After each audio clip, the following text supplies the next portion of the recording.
Alright, gamers, we are into grand finals of NASB and ESC Tournament 36. We have ourselves an Ember, we have ourselves a Ren and Stimpy, and they're being piloted by players you probably wouldn't expect to be seeing playing them, but we're keeping things nice and loose and having our wee bit of fun with things as we are going randos for funzos. And ultimately, that's what matters most. Am I right or am I right? Having a good time. And I tell you what, when you're playing a game with Ren and Stimpy, you are having a good time because these characters are so much fun to play. I don't know why they're not more popular. Sure, they're slow, laggy, their moves are really readable, very hard punishable, bad recovery potential, bad mix-up potential, weak combo game. However, they are really funny. And being really funny in these trying times is what matters most. I say as they get stopped, but isn't that always the way when you are casting a game? We see the Ember. We saw Mikan playing Ember in the last set for 3rd place, and hoping to see some of that energy being channeled here by Militia. Being stocked, of course, as I say that. Like I say, the caster curse is a very real thing. I'm telling you, gamers. I'm telling you it's a real thing. But I digress. Okay, going for a spike kill. Ooh, probably didn't want to recover on stage there. Like seeing a slime-empowered version of the side B there, coming out from Ren and Stimpy to get himself onto the platform. It's like, the only way that a move is good if you slime-empower, because then it's actually fast enough to where like your opponent may or may not expect it, and you can get out of the hot dog car reliably. It's not as reliable as it looks. I mean, fantastic recovery there from Senpac. Regardless of what you think of the pick, it is a great one to see her doing something crazy like that to shore up the weaknesses. Like I was saying earlier in the night, when we were talking about Rooftop Brawl with the Nigel into Beavers, we are seeing the stage shape and the stage blast zones having a big factor on how the two are playing this one out. Using Ren and Stimpy's Google little phone. Oh my god! It's time to remember the Ember as she gets herself a slime-empowered special move to secure a stock. Is what I was trying for all night, gamers. I tried to make it work myself. I couldn't quite find it. So, very happy to see a player as distinguished and pog to watch as Militia pulling it out of there. Now, they have 129%. Very cool. Let's see if they can shore up and get a little more damage on the board, because when you're a stock ahead like this, sure, you've got a lot of damage on yourself and you're going to get killed by a single straight aerial. What a coincidence. It's almost like I just said that. I'm a prophet. You know, I'm very good at seeing the future in some of these games because I've seen so many of them. But my point being, when you are a stock up on someone, you need to find yourself a lot of damage quickly, because you don't, well, you want to make the most of your stock advantage, you know? And Militia tried, bless, but somehow the Ren and Stimpy side B was able to break through, and now we're in a bit more of a neutral state. They're just kind of trying to grab each other and follow up with aerials. Very standard NASB gameplay for NASB 2. But both of these characters, oh, that was actually super good. That was really nice coming out with the up strong on stage there. We like to see it. But yeah, when your characters don't really have reliable projectile potential that can do that much, then you just kind of go all out and all up close and personal. Sure, Ember's got her little sound wave, and Ren and Stimpy has the log that you just threw out there, but... Hey, a fart kill? Oh, we got a fart kill! Let's go! 90s Nickelodeon would be so happy to see that right now. That's what the Nickelodeon I remember when I was a kid was like, just farts and gross stuff everywhere. And Ren and Stimpy definitely looking to get more of them. Ooh, a very greedy little recovery there. I like to see greedy plays like that coming out fast and furious from Ren and Stimpy as they are using a slime dash but doesn't quite make it in time to get the 2-frame in there. Right, pressuring out with aerials, trying to get some platform control, because if you have the center of the stage on this stage, you are in a very strong position. But a greedy combo whiffs there for Militia. They have slime bars, so they should be okay to fight another day, but now Senpac has slime advantage and both players will die to a single attack. And there you have it. Always the way. But we vibe. Alright. The wrong stage was picked, but our players have opted to play it out. When the stage is as cool as Tremont and Joyride, how could you blame them for that? So we have ourselves a Squidward into Danny Phantom. That is not what I was expecting, but I will take it. We did see a pretty decent Squidward performance coming out earlier from Senpac, so they probably have a rough idea of what they're doing. And as for Danny, well, I like Danny Phantom in NASB 2, but, and this is going to sound completely arbitrary, so please bear with me. He feels like he controls a little too well now. Part of what made him fun the first time around is that he controlled like trash. Like, trying to get Danny to do what you wanted Danny to do was like nearly impossible. So many SDs, so many failed combos, so much dying. So kind of funny that in this game he works, but I don't like it as much. But that's just me being a very arbitrary person. But what kind of combo game are we going to see come out from both of them? Failed recovery coming out from Senpac, not entirely what we want to see, but Squidward very good on a tight stage like Tremors and Joyrider, using their neutral edge, just spread their tentacles out all over the stage and have multiple hurt boxes, just getting above platform, below platform, or grabbing ledge. Very versatile move. Like, it's kind of like a cat dog neutral air, you know? Except faster and slower on cooldown though, unfortunately, so you can't spam it. But I digress. It's a good move and I like seeing it be used. Ooh, having a bit of a clanking issue there. I feel like Danny could have definitely got something on the go, but very well followed up by Senpac there, who's just chilling around the side of stage. Danny is very good when he's just playing around there. That's exactly what I was about to say. When he is playing around the edge like this, because his options are fast and they launch really far, but they just don't do the damage that you kind of want them to do. Like, look, that was a grab that did 8 damage. That's not grab damage. You want something good for the effort, risk, reward, and all that. When you play Danny, you just want to launch your opponent away using Fenton Flask and do a bunch of crazy, cool stuff. Good use of the slime bar at the very least to get out of a Squidward combo. Doesn't quite find the roll in they were expecting Senpac to put out there. Danny just kind of flailing around, trying to find their way on stage. I don't think this is one of Alicia's stronger picks. We're probably hoping for something a bit meatier, a bit mightier, but hey-oh. When you're playing randoms, you've got to be prepared to get down and dirty with some goofy characters. Ooh, a Fenton Flask hit there. Very cool to see. But Senpac doing a good job of comboing, actually. Maybe we should see the Squidward come out more from Senpac, you know? It was pretty hyped to see in Game 1. It's been pretty goofy and silly in this second game too. I quite like it as we head into the stratosphere. Stocks are surprisingly even. Like, I've been talking about the game like it's been a one-sided affair, but honestly, both players keeping up with one another. But as one of the benefits of Danny is that you can do a lot of recovery work with not much tools at all. You don't have to commit as much. Squidward, on the other hand, very slow on their recoveries because they have to use their strong attacks to kind of get them upwards, then sideways, then they can up B. And there's a punishment arc there, and I will hope that we can see a bit more punishing coming through from Danny here. Militia trying to find an upwards combo. A single good aerial should stock the Squidward now. Going for the funny Danny combo, even though he was above platform. Kind of respect going for it. Good use of grab from Senpac to get out of the pressure that was being exerted, but doesn't quite find what they were looking for. But a Ghost Scream, the one with all the launch in the world, and a very powerful move to use on light opponents, gets a kill. Squidward is by no means a light opponent, mind you, but good to see it being used a little bit. Alright. Neither of our players have slime bars. Militia just had to use theirs. Gets a safe recovery.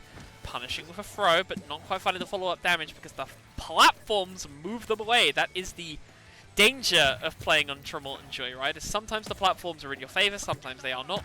But quite frankly, it's so fun to play around and see what you can find for it that you just kind of want to embrace it and go for more goofy plays. But at the end of the day, safety is the key, and there is nothing more safe and reliable than throwing your opponent into the blast zone.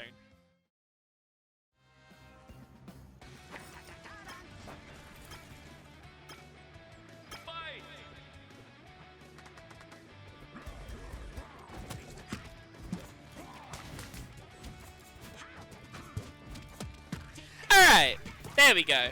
We are in Beaver Fever, as Mikan has put it out in chat, as we have Senpac versus Militia.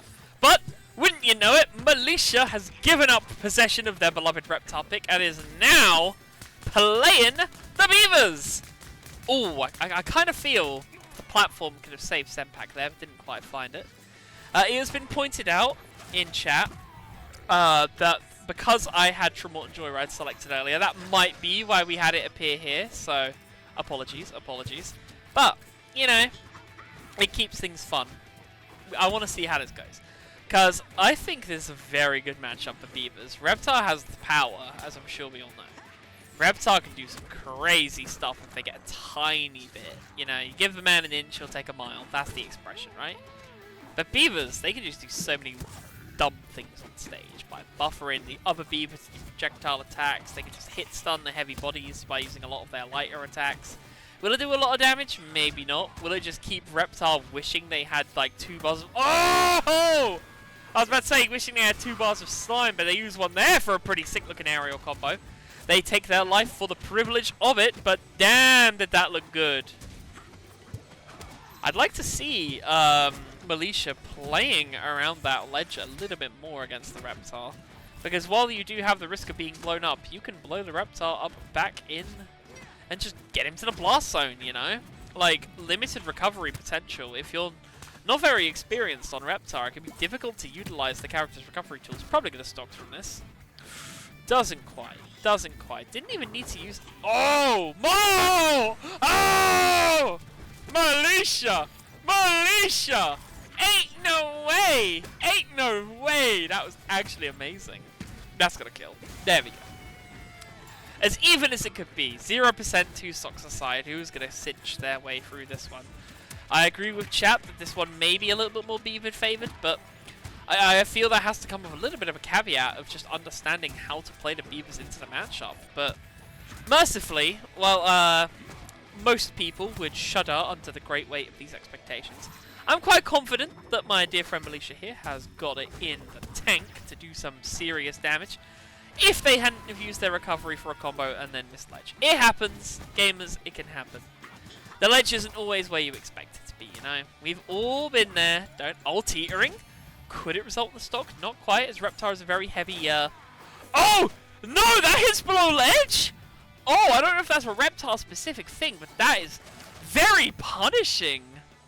Kind of makes you wish you got super armor at the top of your arc like you used to, but Senpac, they go, this probably isn't going to happen from below ledge.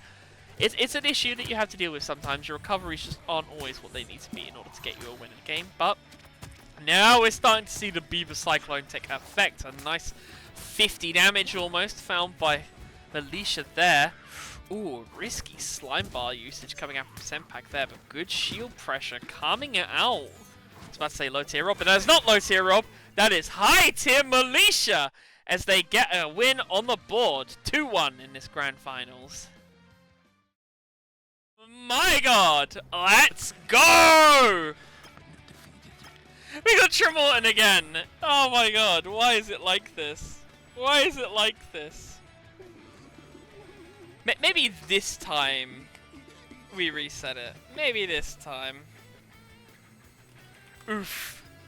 Big oof for another Tremorton pick. I love Tremorton, but I feel I've seen it enough times tonight. Still, Mr. Krabs is on it again. This is the character, in case you didn't get from earlier, that I love to see being played in Nickelodeon All-Star Brawl 2. And we're going to see us some money-licious plays coming up from these two, and it is going to be great. Because, if you're not familiar from our previous NASB tournament a few months ago, where it was Mr. Krabs versus Mr. Krabs all the time, Mr. Krabs can collect the other Mr. Krabs money. So, when you're both playing Mr. Krabs, you get those first dime moments a lot quicker and a lot more reliably. And boy howdy, can that make for some very fun plays. Alright, we are seeing Militia, ooh, doing a much better job than I can, weaving in that cheeky looking forward air. It is very fast and very strong. Pretty much the only fast option that Mr. Krabs has for the most part, apart from Krabs, but probably not going to die here. Oh no, the slime empowered neutral B didn't quite cut it. I feel a normal neutral B with its tether maybe could have found it there, but not quite. Ooh, good use of a slime cancel, but not quite finding exactly what they wanted, but you know, 86 damage from a pair of those side Bs is exactly what you want to see! A fantastic... Oh my god, some fantastic aerial play coming out! It's a circus we've been given here. The acrobats are going insane on the side of the stage right now. That's what I like to see.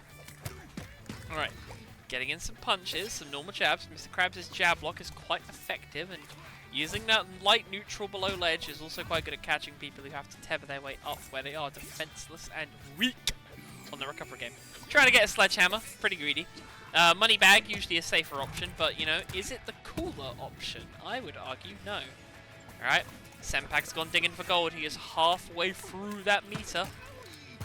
Potentially could find himself getting enough coinage to fund his way to a fancy stock, but I feel like Militia just ain't going to give him that opportunity as they find a gold bar of their own. I tell you what, nothing feels quite as rough as farming a gold bar as Mr. Krabs and your opponent Krabs takes it. That is rough. Alright, 2/3 of the way there on the bar for Senpac. Trying to assert some stage control here so they can maybe do a bit of mining or even just a bit of hoovering up, but gonna have to commit a slime-empowered... Oh, didn't even need the slime-empowered version, but... Oh! What a slime dash to secure that stock! Oh, I think Senpac's got a rough idea of how to play this Crabalicious play. He's doing it all, he's doing it big, and it's pretty damn exciting if you want the honest truth, because his character is awesome!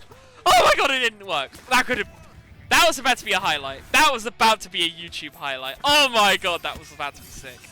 Pretty sick regardless though. That was good. That was pretty nice damage. Clean combo to find their way in there. Oh, Militia! Let's go! Oh, they digged for gold and then they found 2 of them. A gorgeous forward smash catching them on ledge there. That sledgehammer is so slow, but when you actually get a stock of it, nothing makes you feel like more of a badass. We love to see that. Alright. Things are looking a little more even. A little more, I say. Good aerial combo coming out from, I keep wanting to say low tier Rob, but that is better Militia there with low tier in the name. Finding the tether. Good use of down tilt, but ooh, I like seeing the side special being used to cover a recovery from Militia there. That is a pretty smart adaptation to some of these ledge plays that have come out. That probably isn't strong enough to kill. Militia got the gold from it! Militia found the bar and now almost in dime territory. Better call Uncle Scrooge because this is going to be one hell of a dime if it comes out. Very lucky if you find it and even luckier to get a stock with it. But damn does it look good. Alright, committing the slime meter. You know, the important meter we haven't really been focusing on to secure themselves a place back on the stage. And gotta say, Militia's been doing a fantastic job to equalize here. Finding their way to not only getting a stock advantage, but finding themselves a little bit of damage on the return. Yo!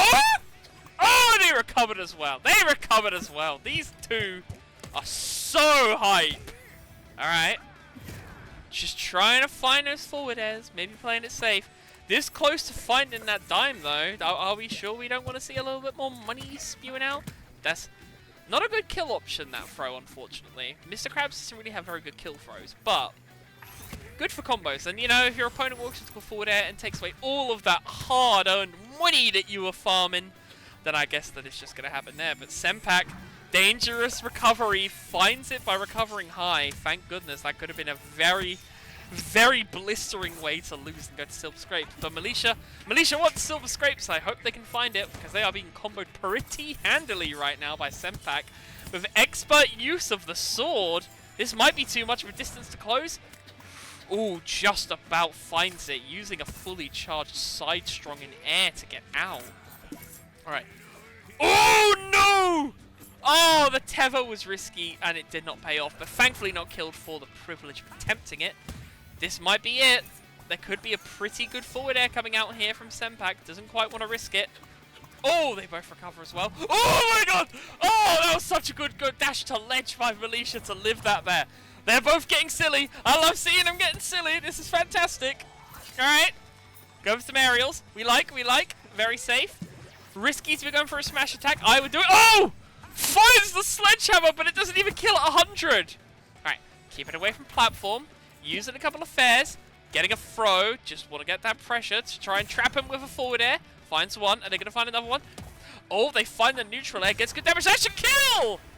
And Militia, in addition to putting on a fantastic performance as Mr. Krabs, they get themselves Game 5 time as we head to Silver Scrapes.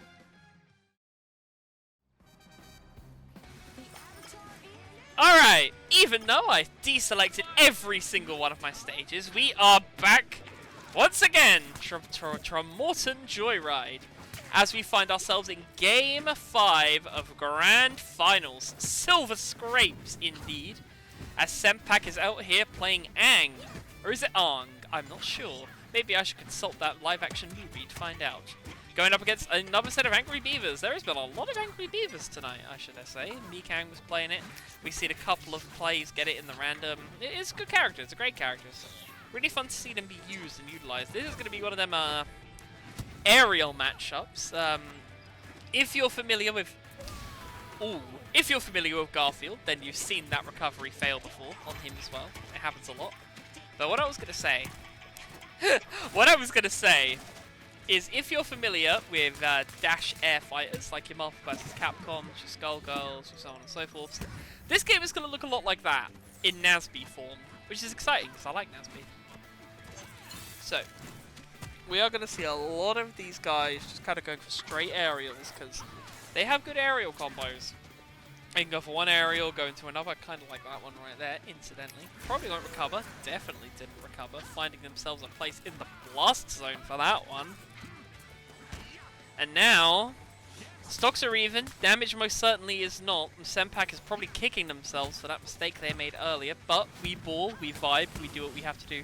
Funny combo coming out from Aang there, love seeing some of Aang's more disjointed looking combos actually hitting. It's a very fun character if you're prepared to put in the work. You just have to be prepared because you're also quite light and you die really easily. Oh! Speaking of the caster cursed devil, Beaver Fever has kicking in swinging as we see yet another stock being taken by Militia. They probably want to win it. You know, this has been a for fun ESC rather than for glory, though there's always a little bit of glory in there somewhere, you know. To win a tournament, it feels pretty good. So, I hope we see Senpac coming back swinging and hopefully just not fumbling some of those recoveries that we see for stock 1 and not teched for stock 2. Oh, that's actually pretty nice. That's pretty damn nice right there. We like to see that. A great use of Aang's fully charged neutral special there to secure a stock. I didn't think I'd see it because it's been a while, but hey-o. Alright. Ooh, good DI out from Militia there, making sure they didn't get comboed by the up light that Aang threw out there. Senpac just sort of covering a lot of their bases, making sure that the Angry Beavers can't attack them from below by just putting these lingering hitboxes out there. Just, you know, keeping the Beavers away. All they can do is slap you, like that. Ooh, that was a very good connection there, but not quite finding the full damage. Tried to dive their way in. That was very risky, but should stock from that. Nice. A great use of a slime-empowered dash in air to close that gap and secure a quick and tidy stock.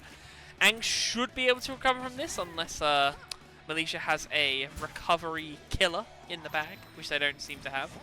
But, you know, we're in the version of Tremolton right now that actually favors it quite nicely with the platform taking over the side there.